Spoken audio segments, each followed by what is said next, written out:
Matindi rin ang naranasang depresyon at anxiety ng kapamilyang actress na si Cyril Manabat simula pa noong 12 years old siya. Nagsimula ito nang magdesisyon siyang iwan ang mundo ng showbiz upang pagtuunan ang personal life pati na ang kanyang pag-aaral. May times na sobrang lala as in hindi ko maintindihan yung sarili ko. Literal na may uncontrolled incidents na bigla-biglang nandyan yung hindi ko alam. Nagbibilang lang ako ng fries, umiiyak na ako. Ang payag ni Cyril sa panayam ng on-cue ng ABS-CBN. Naging mahirap din para sa pamilya ni Cyril ang kanyang sitwasyon. Natutulog na kami sa sala kasi hindi kami pwedeng matulog na hiwalay na room. May times na sobrang lala, as in hindi ko naiintindihan yung sarili ko literal na may mga uncontrolled Triggers. substance or incidents na bigla-bigla na lang nandyan na hindi ko alam. Nagbibilang lang ako ng fries, umiiyak ako. Kasi nga bigla-bigla akong natitrigger nang hindi namin alam lahat and first time siguro sa pamilya ko yon kaya hindi rin nila alam kung paano i-handle properly. Nagiging tensyonado kami lahat kasi hindi namin maintindihan at all.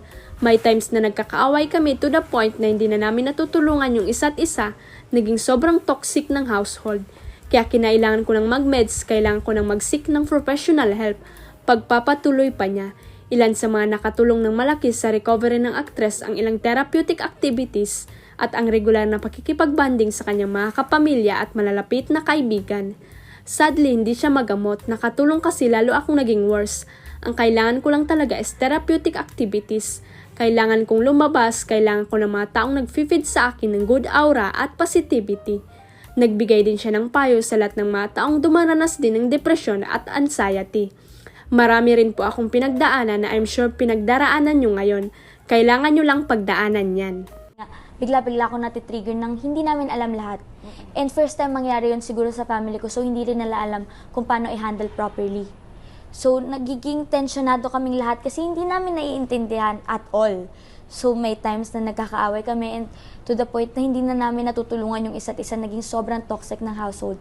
Kaya kinailangan ko ng mag-meds, kailangan ko ng seek ng professional help. Yes. Sadly, hindi siya nakatulong yung meds kasi lalo lang ako naging worse.